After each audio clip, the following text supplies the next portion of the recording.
السلام علیکم ورحمۃ اللہ وبرکاتہ۔ محترم سامعین، سب سے افضل اور اعلیٰ طریقہ تو یہی ہے کہ خود قرآن پاک ہی میں تلاوت کی جائے، لیکن اگر موبائل میں تلاوت کرتا ہے تو یہ بھی جائز اور باعث ثواب ہے۔ اب بہتر تو یہی ہے کہ وضو کے ساتھ موبائل میں تلاوت کی جائے، لیکن اگر وضو نہ ہو تو احتیاط اسی میں ہے کہ اسکرین پر جہاں آیات نظر آ رہی ہو ہاتھ نہ لگایا جائے، لیکن اگر ہاتھ لگایا جائے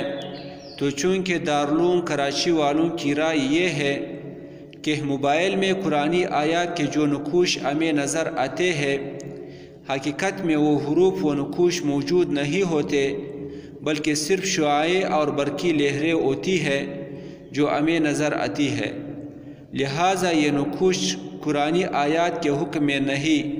اس لیے بغیر وضو اس کو چھونا جائز ہے،